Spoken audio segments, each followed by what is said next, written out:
pemuda ini tidak pernah melihat kampung yang sebagus itu, seindah itu, semewah itu bangunannya.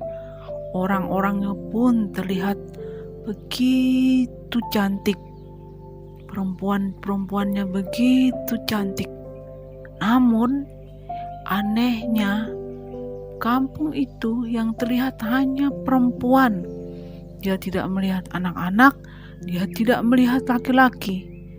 Dan usia perempuan-perempuan itu 20 tahun ke atas. Dia tidak pernah melihat, dia tidak melihat ada anak-anak ataupun anak-anak gadis, laki-laki ataupun perempuan. Semua berusia dari 20 ke atas. Dia mengira-ngira begitu karena tampilan mereka. Jadi saat dia masuk kampung itu, dia tidak pernah sama sekali melihat suasana seperti itu. Kampungnya begitu indah, bangunannya begitu megah. Dia memang pernah ke kota, namun dia tidak pernah melihat seperti yang pernah dilihat di kampung ini, di mana kampung ini bangunannya begitu mewah, berkilau, bangunan gedung-gedungnya bagus, pasar-pasar bagus, segala sesuatu yang ada di situ semua bagus.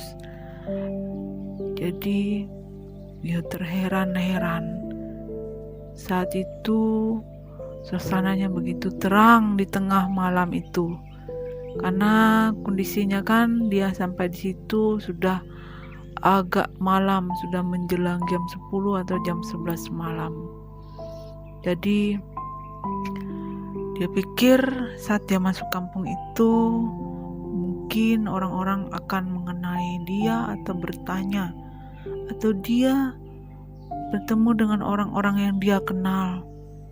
Namun saat masuk kampung itu, orang-orang di dalam kampung itu tidak ada yang peduli. Mereka sibuk dengan urusannya mereka sendiri. Mereka lalu lalang mengerjakan apapun yang mereka kerjakan. Pemuda ini pun berdiri terdiam di antara keramaian itu. Dan ternyata dia didekati oleh seorang perempuan dan perempuan itu berbicara kepadanya. Seperempuan ini bertanya, "Apakah kamu mau mencari penginapan?"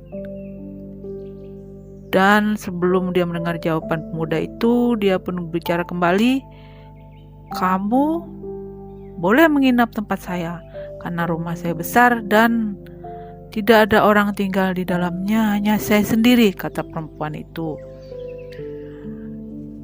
"Apakah kamu mau?"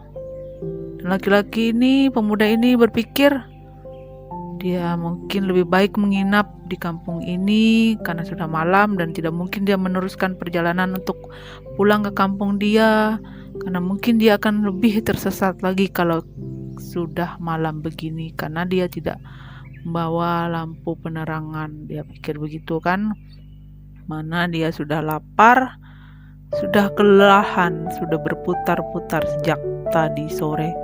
Jadi akhirnya dia memutuskan untuk tinggal di kampung itu.